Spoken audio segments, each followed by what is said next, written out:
So good afternoon, and thank you for this opportunity to make some comments about what's working in the behavioral health system today. I think my comments are going to be about the nature of collaboration. I work on the western slope of Colorado, and we have a significant workforce shortage, frankly, much like the rest of the state. In our rural and frontier counties, we feel it even more severely, I put forth. And so we've really worked hard to be creative as to how do we close these loops? How do we meet people's needs? I know there's been testimony before this task force about workforce shortages, as well as the growing needs. Director Barnes, you cited the significant growing needs from some recent data points.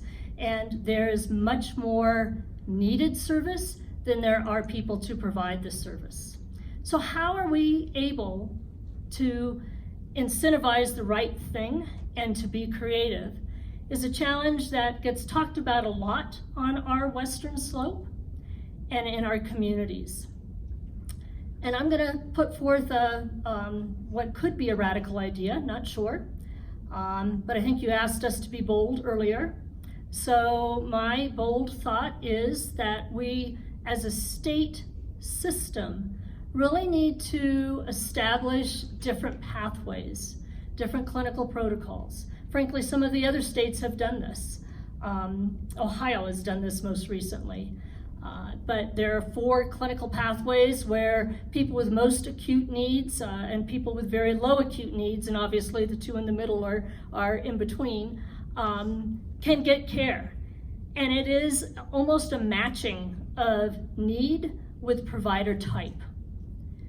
So on the western slope, we have started, Mind Springs has started a small pilot with one of our FQHC partners to try to do something different, and we just made it up, just to be frank.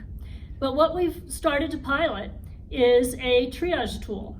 And again, believing in no wrong door, if anybody walks into our FQHC partner, they absolutely get a behavioral health assessment because our FQHC partner does a great job at doing integrated care. And if they walk into a door at Mind Springs offices, they absolutely get a clinical assessment, and we do a great job. And then we ask ourselves the question, which system is this person's needs better served? And we try to triage based on the person's need, and of course choice comes into the equation. But for my example, I would suggest if a patient walks in with postpartum depression, they're probably best served at the federally qualified health center. They've probably been getting their care at the federally qualified health center prenatally anyway, and that's a better place for them to get their care.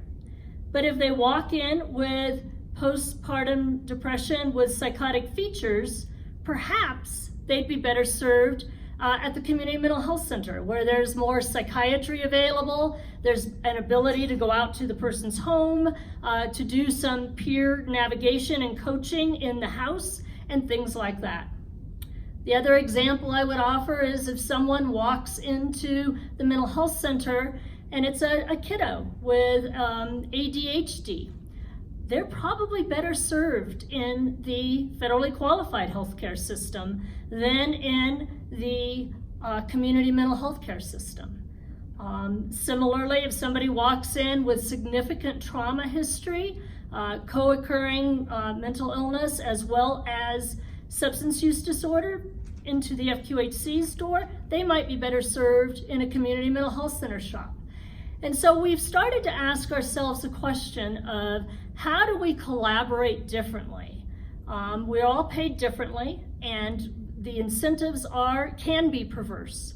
I would agree with that comment. The systems can be perverse. So how do we kind of try to figure something out and rise above that to assure people are getting the best care in the best place possible? This is a pilot we've just started, so I don't have any great data to share or anything like that, but I'm sure you can appreciate the concept. This is also a concept that's getting talked about in other communities that we operate in, and I think it's a a larger community conversation that I see mushrooming. And I don't know if this is a conversation at the task force, but I think there's some other states that are also moving in this direction and some other ways to model it. I absolutely think that behavioral health care in our state of Colorado is significantly underfunded. I also think that with some better systems in place, we could garner some more efficiencies. Thank you.